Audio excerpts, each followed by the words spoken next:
The joys of camping at Walmart. So last night around 10, 11 o'clock at night, I go to take the dogs out for their final pee. I suited up Maverick and Kate and we went outside. I'm paying zero attention to my surroundings, so that's kind of stupid. And out of nowhere, Maverick and Kate just start fighting with something. I had no idea what it was. We had been in the parking lot pretty much all day, and I'd seen a lot of stray cats wandering around annoying the dogs from the front windshield. So I thought maybe they got a hold of a cat, which seemed kind of weird. Like, why would a cat get that close to us at night? But that's what I assumed. Then I quickly realized, no, it was another dog. No idea where it came from. It wasn't a very big dog, maybe about half the size of Maverick. It wasn't like a vicious fight, but they were definitely all kind of going at it. And stopping a three-way dog squabble is not easy.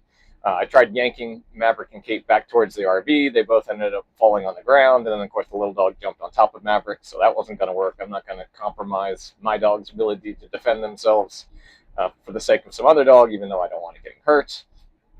My next thought was maybe it's kind of small and it didn't seem very vicious, so I thought about picking it up, but really didn't want a strange dog near my face. So then, of course, then the nuclear option was I could shoot it or shoot at it and maybe scare it away. Really didn't want to go that route, and thankfully, out of nowhere, two people appeared in the corner of the parking lot. One of them was a lady, and she was actually carrying another little dog. And then the guy came over and he grabbed, I think it might have been a pit bull, I don't know, some sort of dog like that. So he grabbed his dog, got it under control. Everyone seemed fine. We were standing, I don't know, 20, 30 feet away from each other. My dogs calmed down. Everyone seemed happy. No obvious damage to either.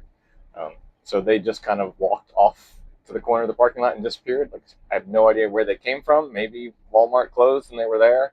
I don't know where they were going. There didn't seem to be any houses around. They just kind of disappeared off the corner of the parking lot. So I don't know. Very weird, kind of sketchy. But no one got hurt, so that was good. In hindsight, I did look up, and we were where we were, and we were still in Ohio, and my carry permit is good there, so I don't know if I would have gotten in trouble for discharging a weapon in the parking lot. Uh, Probably not something you want to do. I don't know what the laws are around it. I mean, I'm allowed to have the gun, but I don't know about shooting one in a parking lot, so I'm glad it didn't come to that. Glad no one got hurt.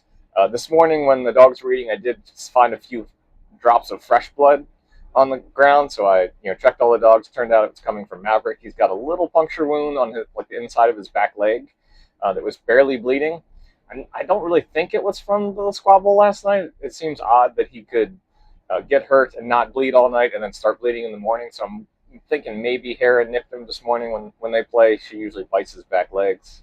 But either way, I cleaned it up, some hydrogen peroxide, put some Neosporin on it. He's got a Band-Aid on it. Doesn't seem to bug him at all, but just definitely weird that he gets in a little squabble last night, no blood at all, and then this morning just like 3 or 4 drips of blood before I noticed, and I stopped it pretty easy. So anyways, camping at Walmart's is always exciting.